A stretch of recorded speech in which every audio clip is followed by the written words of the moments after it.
Primeira carta aos Coríntios, capítulo de número 11. Nós vamos falar de um tema muito importante nessa noite.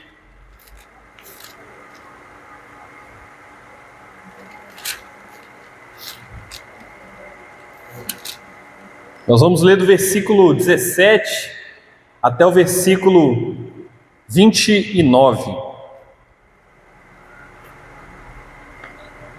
1 Coríntios, está lá no Novo Testamento, no finalzinho, nas cartas de Paulo. Opa, abri em 2 Coríntios, deixa eu voltar aqui.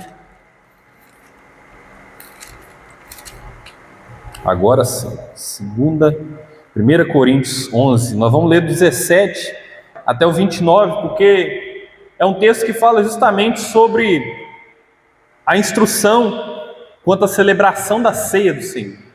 E hoje nós estamos nesse quarto dia de consagração pelo ano de 2026, e o tema de hoje é renovando a aliança, com base justamente nesse texto. Nós vamos ler no primeiro domingo do ano, como costumeiramente nós fazemos em nossa igreja, a instituição da ceia do Senhor. E esse texto de 1 Coríntios 11, 17 a 29, ele vai falar justamente sobre isso. E a palavra de Deus vai dizer assim: mas nisto que agora prescrevo, não posso elogiá-los, porque vocês se reúnem não para melhor, e sim para pior. Porque, antes de tudo, estou informado de que, quando se reúnem na igreja, existem divisões entre vocês. E eu, em parte, acredito que isso é verdade. E é até necessário que haja partidos entre vocês, para que também os aprovados se tornem conhecidos entre vocês. Quando, pois, se reúnem no mesmo lugar, não é a ceia do Senhor que vocês comem. Porque quando comem, cada um toma antecipadamente a sua própria ceia. E enquanto um fica com fome, outro fica embriagado. Será que vocês não têm casas onde podem comer e beber? Ou menosprezam a igreja de Deus e envergonham os que nada têm? Que posso dizer a vocês? Devo elogiá-los? Nisto certamente não posso elogiá-los, porque eu recebi do Senhor o que também lhes entreguei, que o Senhor Jesus, na noite em que foi traído, pegou um pão e, tendo dado graças, o partiu e disse: isto é o meu corpo que é dado por vocês, façam isso em memória de mim.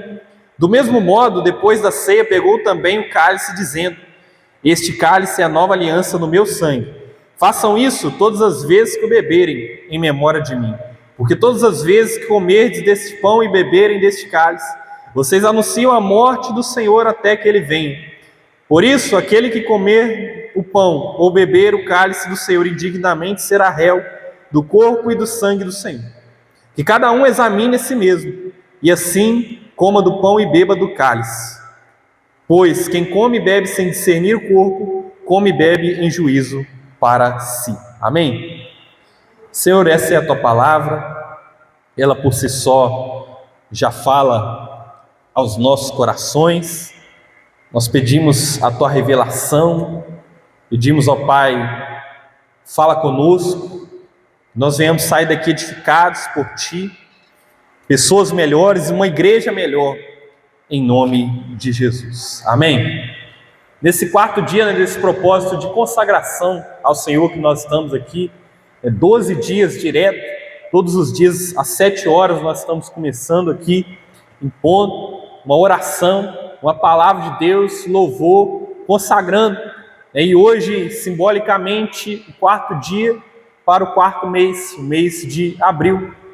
E nesse quarto dia, nós precisamos cumprir uma etapa importantíssima da nossa caminhada enquanto cristãos, enquanto cristãs, a nossa caminhada com Deus, que é renovar a nossa aliança, ou até firmá-la, se for o caso, começar uma aliança hoje com o Senhor.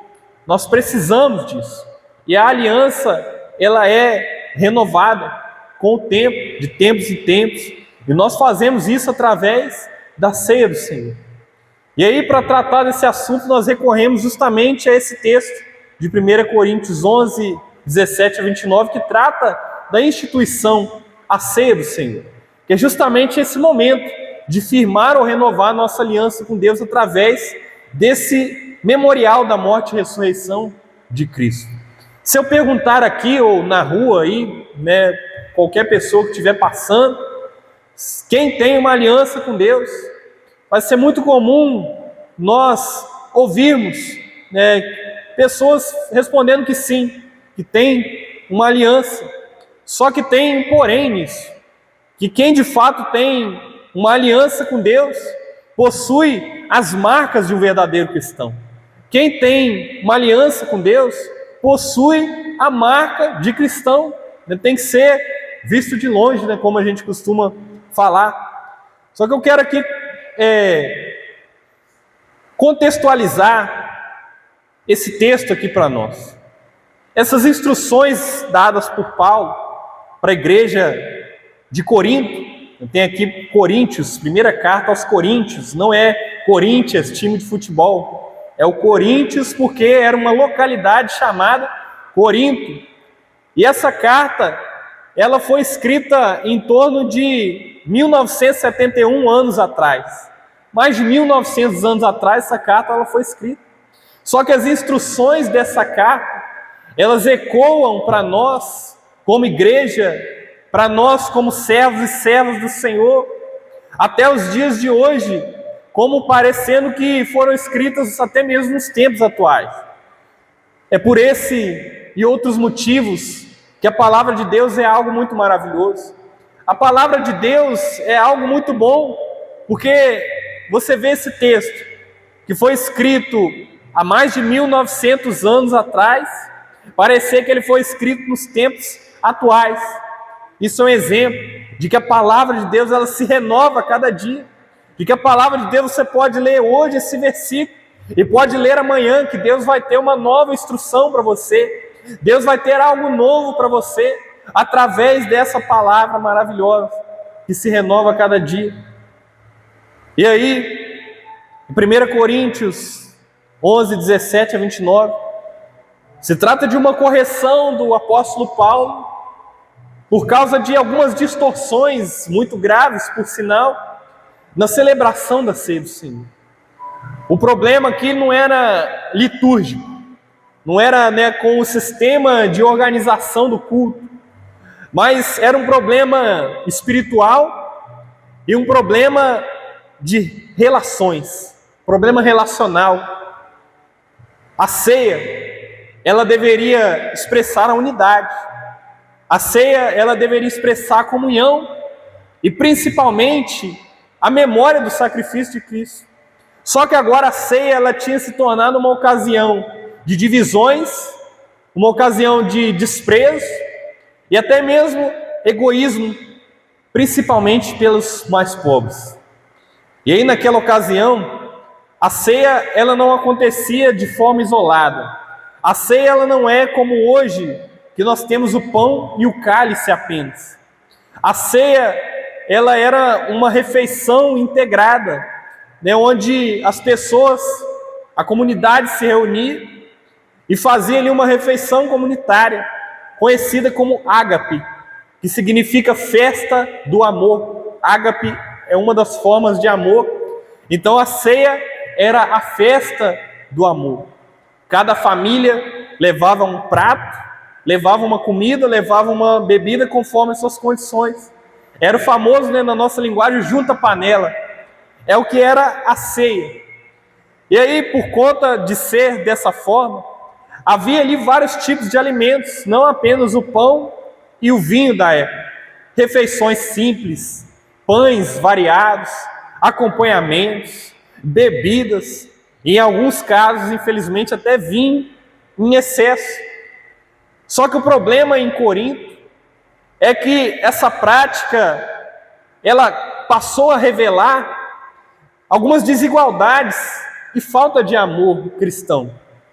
Os mais ricos, eles chegavam antes com os seus melhores pratos, as suas melhores bebidas, e aí eles comiam, né, de forma abundante, exageravam, se embriagavam, enquanto os mais pobres, que muitas vezes estavam trabalhando, muitas vezes eram trabalhadores, muitas vezes eram escravos. Eles chegavam depois e ficavam sem nada, não conseguia comer, ou comia só as migalhas, os restos. Então, dessa forma, a refeição, que devia representar ou expressar uma comunhão, a unidade do corpo de Cristo, ela se tornou motivo de humilhação, motivo de divisão. E é por isso que Paulo vai dizer que cada um toma antecipadamente a sua própria ceia e que um passa fome e outro se embriaga. E aí é nesse contexto que Paulo ele vai relembrar a igreja, a instituição da ceia do Senhor. Ele vai relembrar ali o motivo pelo qual a ceia ela deve existir, o motivo pelo qual a ceia ela existe, né? O objetivo dela, a real intenção da ceia. E ele vai lembrar palavras do próprio Senhor Jesus para isso. Ele vai destacar que a ceia, ela não é só uma refeição. A ceia, você não sai de casa para vir aqui tomar um suco de uva, comer um pedaço de pão e ir embora para casa. A ceia é um memorial santo. É a proclamação da morte de Cristo, a ressurreição de Cristo, até que Ele venha. E aí o Paulo, ele vai instruir essa igreja. E ele vai fazer ali uma ressignificação dessa ceia. Ele vai ressignificar. E ele faz ali um chamado para a igreja. Igreja, vocês precisam discernir o verdadeiro sentido do ato. Porque não é apenas comer, beber, participar de qualquer jeito. Mas a ceia ela tem que ser um ato consciente para nós. A ceia ela tem que ser um ato que nos remete ao verdadeiro significado dela. A ceia deve ser algo que nos interliga a Cristo primeiramente, mas que também nos interliga como corpo de Cristo. E aí ele vai dizer para aquela igreja que eles precisam participar de forma consciente do corpo e sangue. O que é isso? Participar com amor, participar com reverência. Por isso que participar da ceia de forma indigna, e isso é sem discernir o corpo, sem arrependimento, sem amor fraternal, naquele caso, para encher barriga, isso traz consequências espirituais. Só que essa exortação, e aí que muitas pessoas confundem, não é uma exortação para afastar as pessoas da mesa de Cristo. Essa exortação que ele faz não é para afastar as pessoas, porque afinal, todos nós somos pecadores. Eu e você temos defeitos, temos falhas, todos nós temos. E aí muitas pessoas confundem isso e têm até medo de tomar a ceia do Senhor. É muito comum pessoas procurarem pastores com medo de tomar a ceia. Só que às vezes a pessoa sabe o verdadeiro significado, a pessoa lembra, e aí é interessante aqui nós ressaltarmos, nós observarmos que a ceia, ela é para nos unir cada vez mais. A ceia é para justamente trazer aquele que está no pecado, para lembrar que na cruz do Calvário, Jesus Cristo sofreu as consequências dos nossos pecados, e o sofrimento dele foi extremo. O sofrimento dele não foi qualquer sofrimento.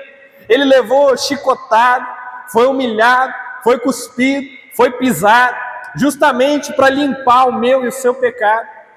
É por isso que a ceia, ela é justamente para pecadores como eu e você, porque Deus, em sua infinita graça, e é sobre isso, é sobre a graça, nós não merecemos, mas Deus nos dá a oportunidade de sermos participantes desse culto. Deus nos dá a oportunidade de fazermos parte daquilo que Ele chama de igreja, que é o corpo de Cristo. E esse texto, ele é uma revelação de Deus, para nós fazermos uma autoavaliação, para nós chegarmos ao arrependimento sincero, e para nós participarmos de uma forma reverente, consciente, com compromisso com a comunhão do corpo de Cristo. E aí eu quero ressaltar algumas coisas aqui de forma bem breve, que ele vai falar aqui no texto. O versículo 17, Paulo ele vai advertir a igreja a respeito dos cultos, especialmente na ocasião da ceia, que estava perdendo o real sentido. Só que aí eu quero nos lembrar como igreja aqui nessa noite, o verdadeiro objetivo pela qual nós cultuamos, o verdadeiro objetivo pela qual a igreja está aberta, pelo qual nós chegamos aqui, abrimos as portas e cultuamos ao Senhor. Paulo ele vai dizer no versículo 17, mas nisto que agora prescrevo, não posso elogiá-los, porque vocês se reúnem não para melhor, e sim para pior. Isso significa que eles estavam perdendo o sentido de cultuar a Deus, perdendo o sentido de reunir, porque o verdadeiro sentido de nós nos reunirmos aqui, você sabe qual é? O verdadeiro sentido de nós nos reunirmos como igreja é a glorificação do nome do Senhor. Se em algum momento o intuito do culto se torna a promoção de qualquer outra coisa que não seja o nome de Jesus Cristo, então nós precisamos parar e rever as coisas. Porque a igreja está aberta, a igreja metodista em Medina, ela só existe. Nós só reunimos aqui para glorificar o nome de Jesus Cristo. A nossa igreja, ela precisa ser uma igreja que glorifica o nome do Senhor, amém? Você quer ser essa igreja? E isso começa dentro de nós, dentro da nossa mentalidade. E aí, como nós já vimos na contextualização, e que novamente ecoa, até os dias de hoje, na nossa vida, é que as causas dessa divisão aqui era algo relacional, era algo sociológico, não muito diferente dos dias de hoje. Corinto era uma cidade grega, era uma localidade da Grécia, e essa cidade ela estava numa localização estratégica, muito favorável para o comércio. E isso fez com que a cidade de Corinto fosse uma cidade de abundantes riquezas, de muita prosperidade financeira. Só que aí que está o problema, porque, infelizmente, havendo essa abundância de riquezas, muitas pessoas deram brecha para que o pecado entrasse dentro da igreja. Pecado de orgulho, pecado de vaidade. Alguns estavam até se achando aprovados, além de luxúria, de lascívia, de todos os tipos de vícios variados. E nós não vemos, infelizmente, muita coisa diferente. Eu falo da igreja cristã brasileira, onde pessoas mais ricas estão criando áreas específicas, isso é lamentável, dentro de igrejas, pessoas mais ricas desprezando os mais pobres. Jesus Cristo, ele deu muito mais atenção aos humildes, aos pobres, do que aos ricos. Mas eu também não estou aqui excluindo os ricos, porque a igreja precisa também dos ricos, porque os ricos, quando ele é verdadeiramente convertido, ele ajuda de forma generosa, ele mantém a igreja de pé. Mas nós precisamos aqui entender que a igreja, ela é para glorificar o nome de Cristo. A igreja, a partir do momento que ela exalta qualquer outra coisa, ela está criando para si um ídolo e colocando no lugar que era para ser de Deus. E aí, justamente isso que eu quero ressaltar, que apesar de todos esses desafios, apesar da igreja de Corinto estar vivendo esses pecados, essas dissensões, apesar de todo esse desafio da cidade, Paulo ele conseguiu abrir ali uma igreja muito grande, uma igreja numerosa, e ele converteu ali muitos pagãos, muitas pessoas, E isso revela algo para nós como igreja, que nós como igreja, nós precisamos continuar firme, precisamos olhar para frente, e olhar principalmente para os desafios, não como algo que vai nos desanimar, mas como uma oportunidade para glorificar o nome de Deus. E aí nós temos que não fazer acepção de pessoas, não fazer distinção, porque o pobre, o humilde vai ter as suas qualidades, e o rico também vai ter as suas qualidades, vai ter os seus recursos, vai ter a sua influência. E aí talvez os mais necessitados, os mais humildes, são aquelas pessoas que às vezes estão passando por dificuldade, estão passando por uma prova, mas tem o carisma, tem o sorriso no rosto. A igreja precisa de todos os tipos de pessoas, nós não podemos fazer acepção de pessoas, porque onde tem ser humano tem pecado, onde tem ser humano tem problema, mas também tem uma oportunidade de conversão, de mudança. Aonde tem gente, tem a oportunidade de pregar o Evangelho. Amém? Então a igreja, ela nunca para. Tem o louvor, né? O Coliseu não parou a igreja. Ninguém pode parar a igreja do Senhor. É por isso que nós estamos aqui cultuando, para nos lembrarmos de glorificar ao nome de Cristo. Amém? E aí eu quero falar também do objetivo da igreja, e de uma forma bem direta, que para nós precisamos lembrar que a igreja, ela também existe para a unidade do corpo de Cristo, algo que não estava ocorrendo ali, infelizmente. E essa igreja, ela não se dividiu institucionalmente falando, estruturalmente falando, porque eles continuavam sendo uma só igreja, né, a nível estrutural. Eles tinham as suas reuniões, tinham uma boa aparência externa, só que eles estavam com a sua mentalidade dividida, com mentalidades diferentes a respeito de doutrina. É por isso que Paulo, no início da carta, ele vai citar essas dissensões, essas divisões, porque alguns falavam: eu sou de Paulo, outro eu sou de Apolo, outro eu sou de Pedro. E aí isso também remete ao objetivo da igreja, porque nós precisamos, como igreja, entender que a igreja é o corpo de Cristo. Talvez você é o pé, o outro irmão é a mão, o outro irmão é um dedo, o outro irmão é o cabelo, mas cada um tem a sua função na igreja, cada um tem a sua função no corpo, e todas são importantes para o funcionamento. Não existe igreja solitária. Nós somos igreja, você é uma igreja, mas quando nós estamos reunidos, é porque nós estamos edificando o corpo de Cristo. Nós estamos reunindo as peças, os membros do corpo de Cristo. E infelizmente, muitas pessoas, por conta de vaidades, de orgulhos, ou até mesmo de doutrinas, é muito comum nós vermos pessoas aí na internet discutindo doutrinas variadas, mas nós precisamos lembrar que o cabeça da igreja é Cristo, e que nós temos que entender que todos os caminhos têm que levar a Cristo.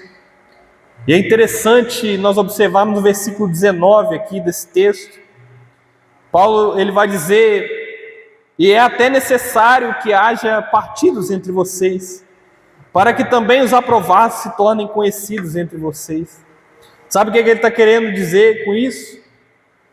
Que essas dissensões eram até mesmo necessárias para mostrar quem é quem, para mostrar aqueles que são falsos e aqueles que são verdadeiramente cristãos, porque infelizmente, se nós não vigiarmos, nós somos tomados por uma capa de religiosidade, e não, eu sou melhor, eu faço isso, eu faço aquilo, eu sou isso, sou aquilo.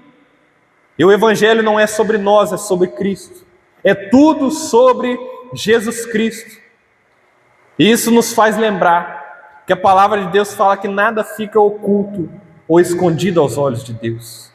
Em Marcos 4:22, Lucas 8:17 e Hebreus 4:13 vai falar que nada fica oculto. aos olhos de Deus. Então nós precisamos lembrar do objetivo de sermos igrejas, que é a unidade do corpo de Cristo. O ajuntamento ele é necessário para glorificar a Cristo, para formar o corpo de Cristo. Nós aqui nos edificamos um ao outro para nós sairmos aqui cheios do Espírito Santo e chegar lá fora no trabalho, na vizinhança, para o parente, para o vizinho e falar: olha, eu estou sendo edificado por Cristo e tem lugar para você também nesse corpo. Amém? Esse é o objetivo da igreja. E aí o terceiro é o memorial da morte e ressurreição de Cristo, a ceia do Senhor propriamente. Paulo, então, depois de fazer essas advertências à igreja de Corinto, ele vai falar o memorial agora, a ceia do Senhor. E ele vai lembrar aquela igreja que o pão ele representa o corpo de Cristo. Ele fala no versículo 23: eu recebi do Senhor o que também lhes entreguei, que o Senhor Jesus, na noite que foi traído, pegou um pão, 24, e tendo dado graças, o partiu e disse: isto é o meu corpo que é dado por vocês, façam isso em memória de mim. Sabe o que ele está fazendo aqui?